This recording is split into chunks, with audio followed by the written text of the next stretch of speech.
स्वागत है आप सभी नीट एस्पिरेंट का मेरा यूट्यूब चैनल निर्मल वत्स पे।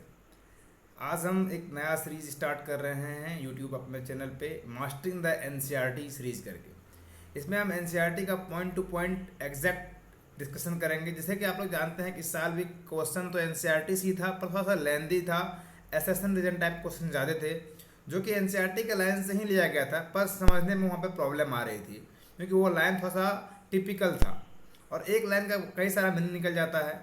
और आप जानते हैं एनसीईआरटी को दूसरा बाइबल ऑफ नीट भी कहा जाता है। यहाँ हर एक लाइन का अलग अलग मीनिंग होता है, टिपिकल मीनिंग होता है।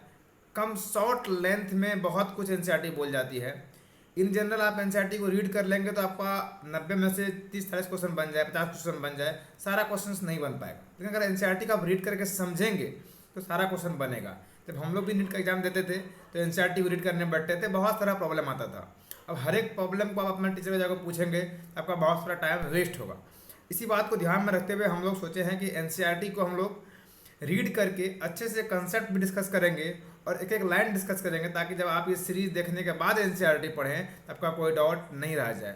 उसके बाद भी अगर कोई आपका डाउट आता है तो आप कमेंट करें, टेलीग्राम चैनल का लिंक है उस पर कमेंट करें, जहाँ भी हो आप कमेंट करें, पूछें और सारा डाउट क्लियर किया जाएगा। ये सीरीज के बाद क्वेश्चन डिस्कशन भी हम लोग करेंगे हर एक चैप्टर खत्म होने के बाद। इससे बाहर एक भी क्वेश्चन नहीं आता है एनसीईआरटी से, इसीलिए इसको आप सिंसियरली लें, ताकि आपका जब भी एग्जाम 2024 में हो तो सारा क्वेश्चन अगर आपका बायो का अच्छे से बन जाता है तो आप विश्वास रखिए कि आपका नीट का एग्जाम अच्छा ही जाएगा। और आप अगर आप बायो ही अच्छे से सॉल्व नहीं कर पाइएगा ना तो आपका एग्जाम अच्छा नहीं जा पाएगा। इस बार भी बहुत सारा शिकायत आया कि बायो लेंदी था। लेंदी इसलिए था कि आप क्वेश्चन को पढ़ने में टाइम लगा रहे थे, पढ़ने का इन द सेंस कि पढ़ के आपको समझने में बहुत टाइम लग रहा था, और वो इसीलिए कि आप बायो अच्छे से रीड करके नहीं गए थे। चलिए स्टार्ट करते हैं। सबसे फर्स्ट चैप्टर लेते हैं 11th में, जो कि बेसिक चैप्टर है सेल। अगर आप सेल समझ लेंगे तो आपको आगे आने वाला जितना भी टॉपिक हो वो इजीली समझ में आएगा। बेसिक है, आपको समझ में आएगा। डेली 10 से 15 मिनट हम लोग पढ़ाएंगे पार्ट बाय पार्ट, ताकि आप इसको पढ़ने के बाद जब एनसीईआरटी पढ़ें तो आपका बायो का हेडेक यही खत्म हो जाए, और जो रिमेनिंग टाइम आपका बच जाएगा वो आप अपना फिजिक्स केमिस्ट्री में लगाएं, ताकि आपका एग्जाम और भी अच्छा हो सके।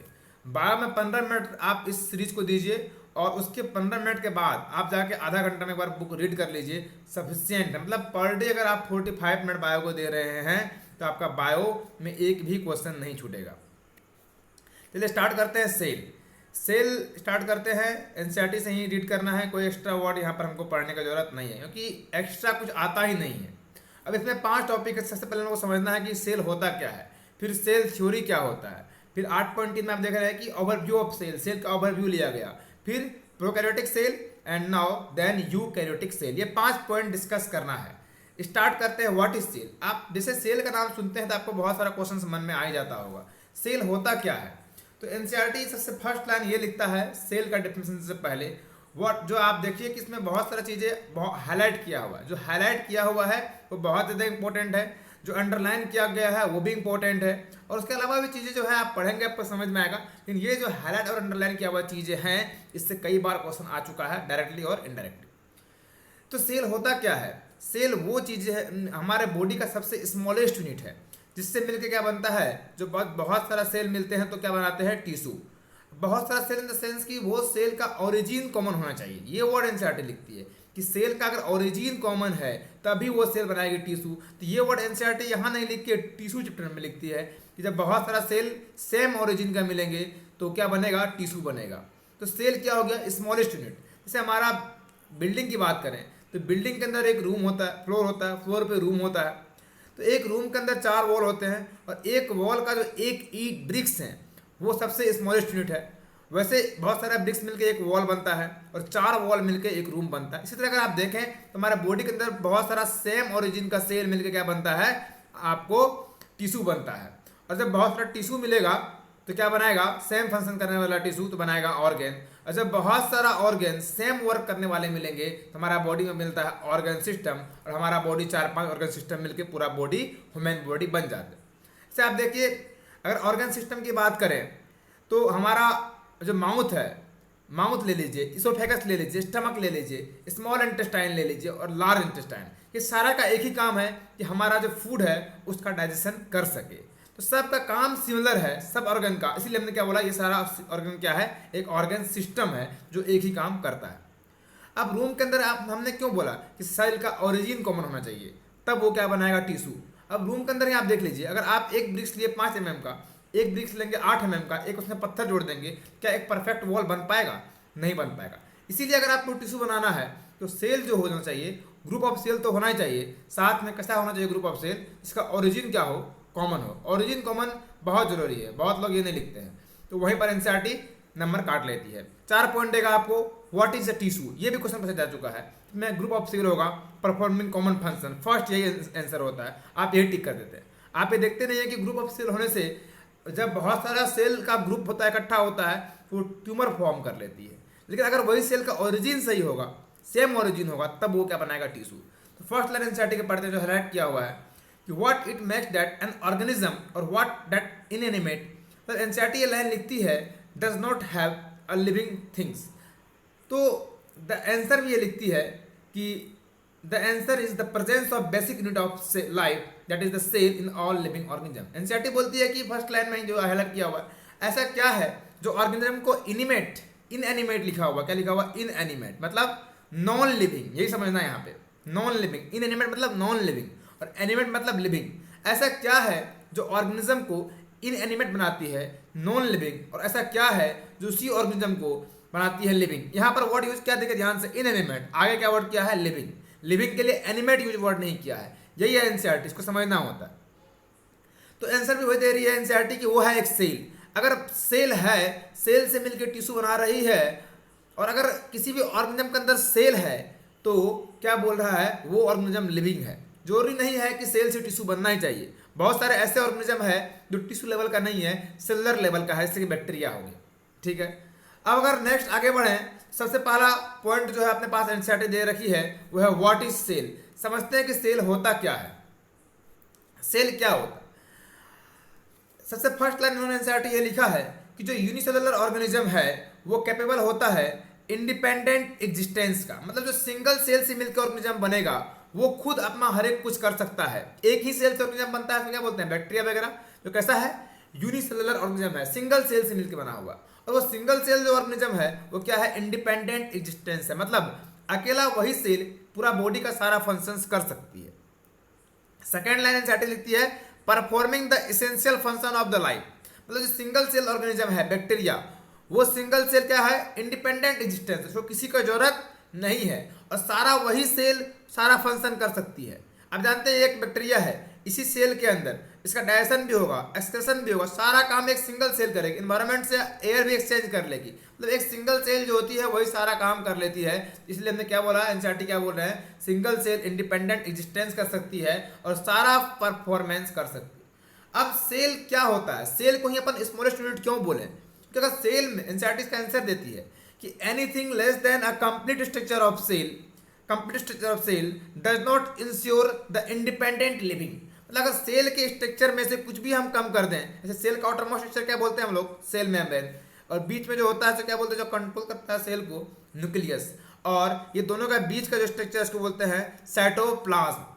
अब इस जो सेल है इसके अंदर से अगर हम लोग कुछ भी निकाल देते हैं, मान लेते हैं कि न्यूक्लियस निकाल दिए या फिर सेल मेम्ब्रेन हटा दिए, कुछ भी कम कर देते हैं, सेल का जो स्ट्रक्चर है उसमें अगर कुछ भी हम लोग कम कर देते हैं तो वो इंडिपेंडेंट एग्जिस्टेंस नहीं हो सकता। इंडिपेंडेंट एग्जिस्टेंस, वो सेल अपना परफॉर्मिंग फंक्शंस नहीं कर सकती, वो सेल कुछ भी नहीं कर पाएगी। इसलिए सेल क्या है, स्मॉलेस्ट यूनिट ऑफ लाइफ, मतलब anything less than a complete structure of cell. Cell का कंप्लीट स्ट्रक्चर में से अगर आप कुछ भी कम कर दे रहे हैं तो वो इंडिपेंडेंट एग्जिस्टेंस नहीं हो सकता। इसीलिए क्या लिखा है, hence the cell is the fundamental structure and the functional unit of living organism. इसीलिए सेल को हम लोग क्या बोलते हैं, फंडामेंटल स्ट्रक्चर, क्योंकि सबसे स्मॉलेस्ट है, उससे स्मॉलेस्ट कुछ भी नहीं हो सकता। कुछ भी इन द सेंस कि अगर उसमें से आप कुछ भी कम कर देंगे, जैसे सेल में क्या होता है, आउटरमोस्ट बाउंड्री क्या है, सेल मेम्ब्रेन, इसकी जो कंट्रोल करता है एक्टिविटी को, जो सेंटर में होता है इन जनरल को बोलते हैं न्यूक्लियस, और दोनों का बीच का फ्लूइड होता है उसको अपन बोलते हैं साइटोप्लाज्म। इसमें से अगर आप कुछ भी कम कर दे रहे हैं तो इंडिपेंडेंट एग्जिस्टेंस नहीं हो पा रहा है, समझ रहे हैं, वो फंडामेंटल स्ट्रक्चर नहीं कर पाएगा। इसलिए हमने क्या बोला, cell is the smallest unit. ठीक है, अगर आगे बढ़ते हैं तो आप देखिए फर्स्ट लाइन लिखा है कि एंटन वैन लीeuwenhoek, जो एंटन वैन लीeuwenhoek है, सबसे पहले उन्होंने देखा एक सेल को और डिस्क्राइब किया एक लाइव सेल। जो एंटनवेल लिविंग हुक है वो सबसे पहले सेल नहीं दिया। अब ये लाइन पढ़ के यही समझ में आएगा कि फर्स्ट सॉ मतलब सेल का डिस्कवरी एंटनवेल लिविंग हुक क्या, ऐसा नहीं है। आगे लिखती है डिस्क्राइब ए लाइव सेल, जो लाइव सेल है उसका डिस्कवरी एंटनवेल लिविंग हुक क्या था, लेकिन सबसे पहले सेल का डिस्कवरी कौन किया, अगर ये पूछे आप आंसर देंगे रॉबर्ट हुक। जो रॉबर्ट हुक सेल डिस्कवरी किए थे वो सेल डेड था, इसलिए यहाँ पर एनसीईआरटी लिखती है कि Anton van Leeuwenhoek describe a live cell. 2 बार क्वेश्चन आया, एक बार पूछा व्हाट इज सेल, तो उसका परफॉर्मेंस आप देख लें, और सेकंड क्वेश्चन पूछा हु डिस्कवर्ड सेल, तो आंसर दोनों होगा। दोनों अगर ऑप्शन में रहेगा आपको रॉबर्ट हुक और एंटनवेल लिविंग हुक, तो आप क्या डालेंगे आंसर, तो रॉबर्ट हुक। सेल सबसे पहले डिस्कवर्ड रॉबर्ट हुक किया था, हाँ भले वो सेल डेड था। तो आपसे स्पेसिफिकली ये पूछा एक बार कि who discovered living cell, then आप ये आंसर देंगे एंटनवेल लिविंग हुक। अब एंटनवेल लिविंग हुक जब लाइव सेल डिस्कवरी किया, उसके बाद एक रॉबर्ट ब्राउन साइंटिस्ट है जो न्यूक्लियस का डिस्कवर्ड कर दिया। ये भी पूछा गया कि हु डिस्कवर्ड न्यूक्लियस, तो आंसर क्या गया, रॉबर्ट ब्राउन। अब नेक्स्ट पॉइंट 8.2 है, जिसमें हम लोग सबसे इंपॉर्टेंट टॉपिक पढ़ने जा रहे हैं, वो है सेल थ्योरी। सबसे पहले आप ये जान लें कि सेल थ्योरी से क्या मतलब है। सेल थ्योरी से ये मतलब है कि सेल कैसे बना, सेल कैसे फंक्शन करता है, वो कैसे डिस्कवर्ड हुआ, इस चीज को जो समझाता है उसको बोलते हैं सेल थ्योरी। सबसे पहला क्वेश्चन ये आता है कि हु डिस्कवर्ड सेल थ्योरी, तो आप आंसर देंगे एम स्लैडन एंड स्वान, 2 साइंटिस्ट थे, स्लैडन एज वेल एज स्वान, जो उन्होंने सेल थ्योरी को दिया। अब अगर सेल थ्योरी को और अच्छे से पढ़ें तो एनसीईआरटी लिखती है इन 1838 एम स्लैडन, जो कि एक जर्मन बॉटनिस्ट है, एम स्लैडन जो कि एक जर्मन बॉटनिस्ट है, जिन्होंने सेल का डिस्कवरी किया। कौन, एम स्लैडन, जर्मन बॉटनिस्ट है।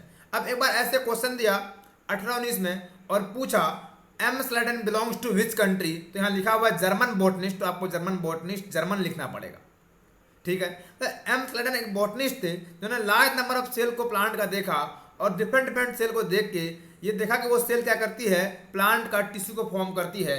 उसी टाइम में एक साइंटिस्ट हुए, आपको उसका नाम है थियोडोर स्वान। स्वान साहब क्या किए 1838 में, देखिए 1838 में आपका जो स्लैडन है वो सेल थ्योरी को देखा प्लांट के अंदर। अब स्लैडन 1838 में देखा, कब, 1838, और 1839 में एक साल बाद स्वान जो है, आप देख रहे हैं क्या, वो स्वान। अब स्वान जो है ब्रिटिश है और ये क्या है, जूलॉजिस्ट है।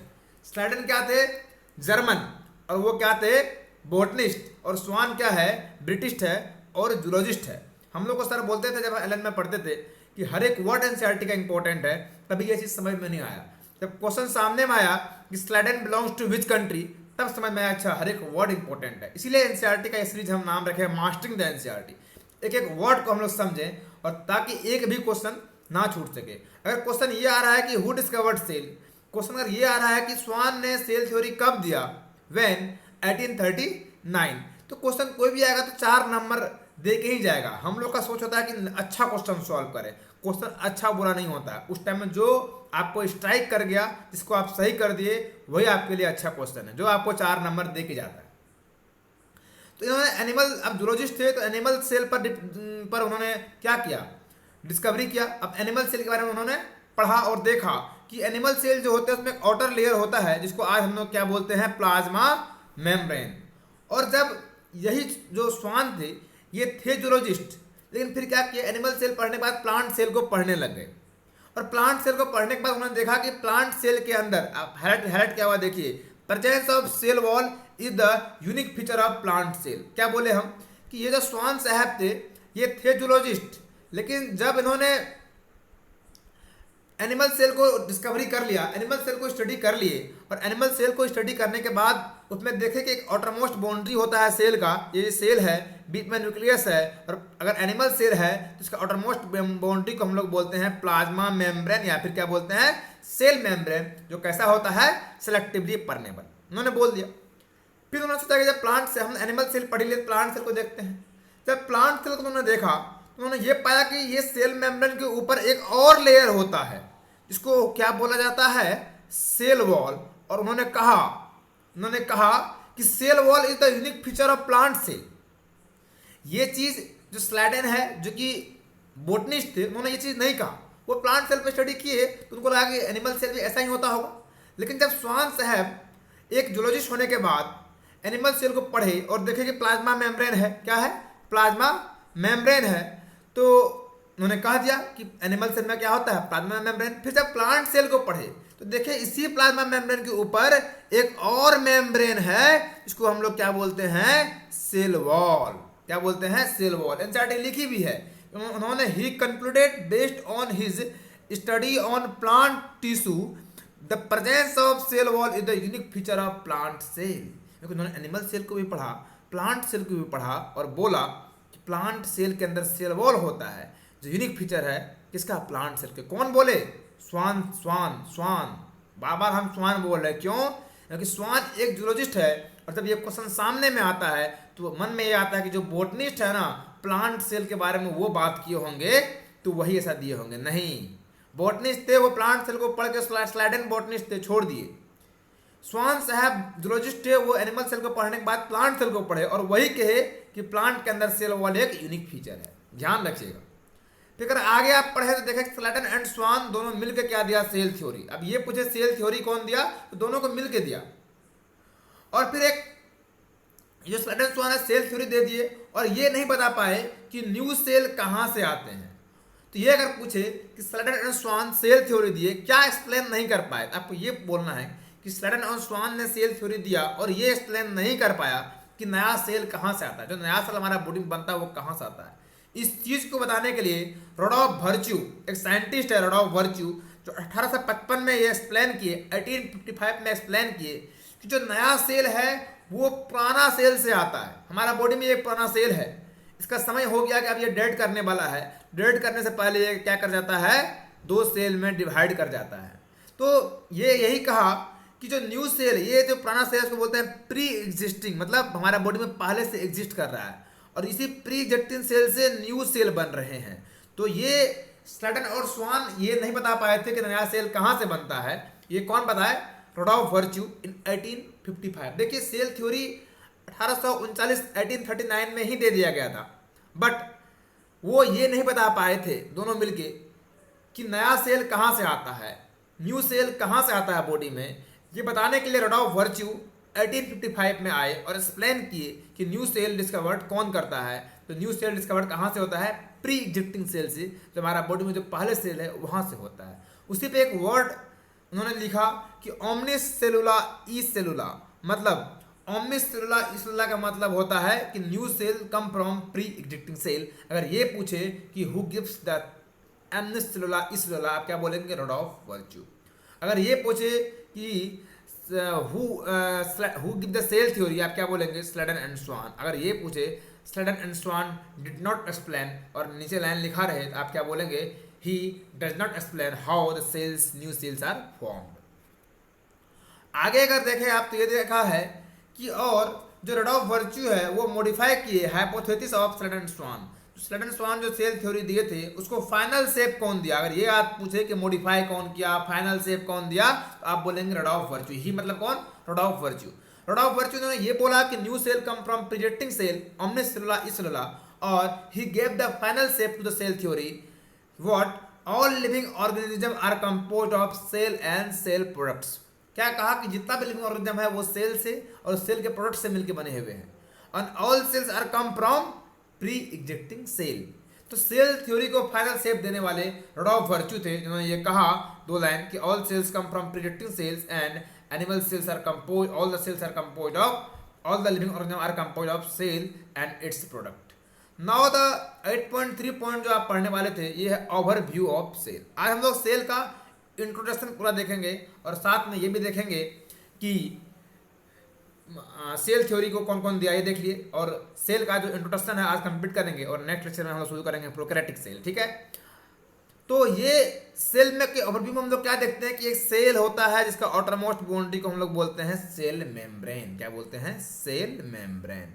सेंट्रली लोकेटेड होते हैं जो कि मेम्ब्रेन बाउंडेड होते हैं, वो होते हैं न्यूक्लियस। कौन होते हैं, न्यूक्लियस, जिसका काम होता है सेल के एक्टिविटी पे कंट्रोल करना। ये न्यूक्लियस और सेल मेम्ब्रेन के बीच का स्पेस फ्लूइड वाला होता है, इसको हम लोग बोलते हैं साइटोप्लाज्म। यही साइटोप्लाज्म है जहां सेल के सारे ऑर्गेनल्स रहते हैं।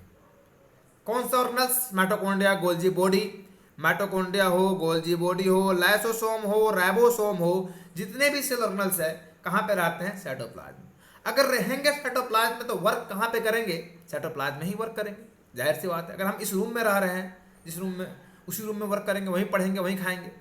तो जितने भी सेल ऑर्गेनल्स है, mitochondria power house of the cell, ribosome protein का सिंथेसिस करती है, गोल्जी बॉडी पैकिंग करती है, जितने भी सेल ऑर्गेनल्स है सबको हम लोग पढ़ेंगे एक्सप्लेन करके। तो वो सब कहाँ रहते हैं?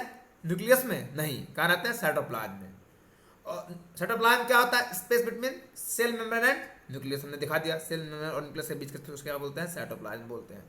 तो सारा सेल ऑर्गेनल्स अगर साइटोप्लाज्म में रहेंगे तो वर्क भी वहीं करेंगे। तो एनसीईआरटी ये लिखती है कि साइटोप्लाज्म इज द मेन, देखिए हेड क्या रेड पेन से, cytoplasm is the main arena of all cellular activities in both plant और एनिमल सेल। प्लांट सेल हो या फिर एनिमल सेल हो, सब में साइटोप्लाज्म होंगे। प्लांट में एक्स्ट्रा क्या होगा? Cell membrane. और क्या होगा? एक्स्ट्रा क्या होगा? सेल मेम्ब्रेन के ऊपर एक लेयर, फिर क्या बोलेंगे? Cell wall.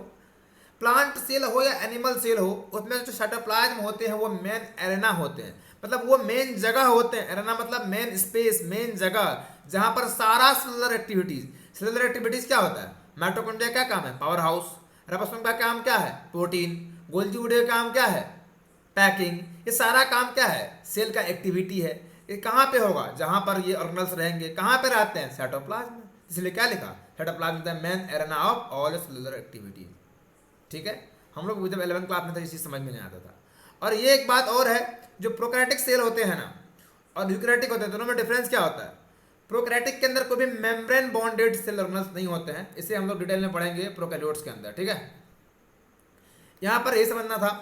अब एक लाइन यहाँ देखिए लिखता है कि राइबोसोम आर नॉन मेम्ब्रेन, मतलब राइबोसोम में मेम्ब्रेन नहीं होते हैं। अगर राइबोसोम में मेम्ब्रेन नहीं होते हैं तो prokaryotic as well as eukaryotic दोनों में पाया जाएगा, क्योंकि प्रोकैरियोटिक के अंदर मेम्ब्रेन बॉन्डेड कुछ भी नहीं होता। ऐसे न्यूक्लियस होता है ना, अब ये सेल है प्रोकैरियोट्स का। अब न्यूक्लियस क्या होता है? मेम्ब्रेन बॉन्डेड ऑर्गेनल्स होते हैं। पर प्रोकैरियोट्स का जो न्यूक्लियस होता है उसमें न्यूक्लियस में मेम्ब्रेन नहीं होता है। तो अब राइबोसोम में अगर मेम्ब्रेन नहीं है तो साइटोप्लाज्म में बिखरा हुआ रहेगा। अगर मेम्ब्रेन नहीं है तो प्लांट एनिमल्स दोनों में पाया जाएगा, प्रोकैरियोटिक यूकैरियोटिक दोनों में पाया जाएगा। यहाँ पर मेम्ब्रेन बाउंडेड नहीं है, नॉन मेम्ब्रेन, अगर ये पूछे तो। अब एक लाइन और लिखती है, within the cell, cell के अंदर ribosome are found only, not only in the cytoplasm. Cell के अंदर राइबोसोम साइटोप्लाज्म में ही नहीं पाई जाती है, नॉट ओनली, मतलब ये नहीं बोल रहा है नॉट ओनली। ये एनसीईआरटी बहुत मस्त लाइन लिख रही है, नॉट ओनली इन साइटोप्लाज्म। इसको क्या पढ़ लेते हैं हम लोग कि नॉट इन साइटोप्लाज्म, मतलब ये पढ़ लेते हैं राइबोसोम साइटोप्लाज्म में नहीं होता है।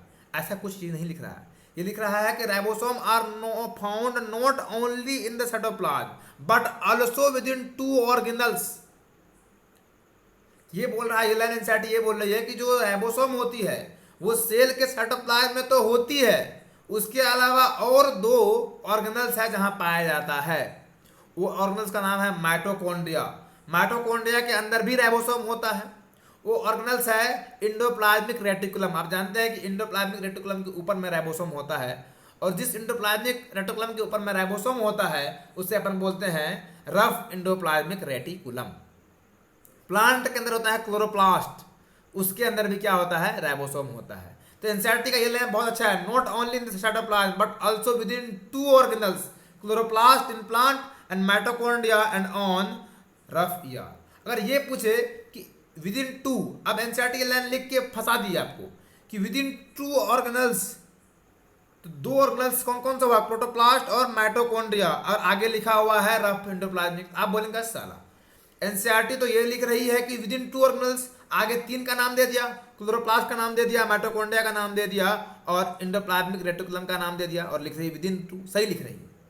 जो विद इन 2 मतलब ऑर्गेनल्स के अंदर, तो क्लोरोप्लास्ट के अंदर रहती है, माइटोकॉन्ड्रिया के अंदर रहती है राइबोसोम, लेकिन एनसीईआरटी आगे ये भी लिख रही है on and on rough ER, endoplasmic reticulum के अंदर नहीं, ऊपर रहती है। ऑन लिखा हुआ है, ध्यान से पढ़िए।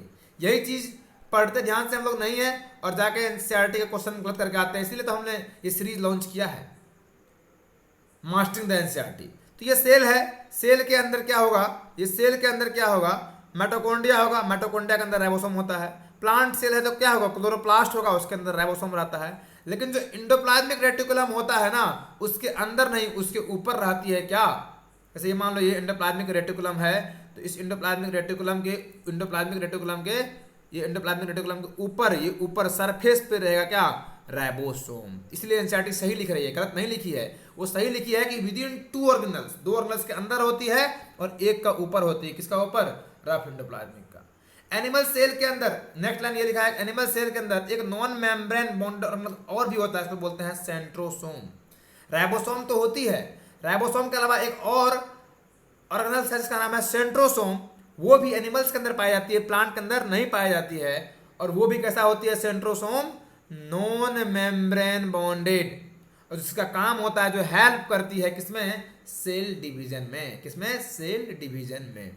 आप याद रखना है कि राइबोसोम जो होती है plant as well as animal दोनों में पाई जाती है, प्रोकैरियोटिक में भी पाई जाती है और यूकैरियोटिक में भी पाई जाती है। इसको और आगे पढ़ेंगे अच्छे से। राइबोसोम एक नॉन मेम्ब्रेन बॉन्डेड ऑर्गेनल्स है, साथ में एक सेंट्रोसोम है, वो भी नॉन मेम्ब्रेन बॉन्डेड ऑर्गेनल्स है, वो पाया जाता है ओनली इन एनिमल। लेकिन राइबोसोम एनिमल एंड प्लांट दोनों में पाया जाता है। ये दोनों कैसा है, नॉन मेम्ब्रेन है, मेम्ब्रेन इसमें नहीं होता है, फ्रीली पाया जाता है। अगर मेम्ब्रेन नहीं है साइटोप्लाज्म में बिखर जाएगा। लेकिन राइबोसोम प्लांट एनिमल दोनों में पाया जाता है, और जो सेंट्रोसोम है ओनली एनिमल्स में पाया जाता है और हेल्प करता है किसमें, सेल डिवीजन में। आगे है कि जो सेल का साइज और शेप होता है वो डिफर करता है। जो माइकोप्लाज्मा है, माइकोप्लाज्मा वो सबसे छोटा सेल होता है, स्मॉलेस्ट सेल होता है। क्या होता है, स्मॉलेस्ट सेल होता है। और सबसे बड़ा सेल क्या होता है, एग ऑफ ऑस्ट्रिच, ये भी पूछ देता है। तो mycoplasma is the smallest cell and egg of ostrich is the largest cell. आप देख रहे हैं ये रेड ब्लड सेल का डायग्राम है, व्हाइट ब्लड सेल का डायग्राम है, डायग्राम में देख लीजिए आप। और ये नर्व सेल है, जो सबसे, ये नर्व सेल सबसे लॉन्गेस्ट सेल होती है। ठीक है, आगे बढ़ते हैं। Nerve cell is the longest cell, यहाँ लिखा हुआ भी है। जो आइसोलेटेड सिंगल सेल है वो है एग ऑफ ऑस्ट्रिच, और nerve cell are the longest cell. यहाँ पे हम आज जाके इंट्रो खत्म किए हैं। कल हम लोग शुरू करेंगे 8.4 प्रोकैरियोटिक सेल। आज नहीं, कल शुरू करेंगे। ठीक है, बहुत समय हो गया है।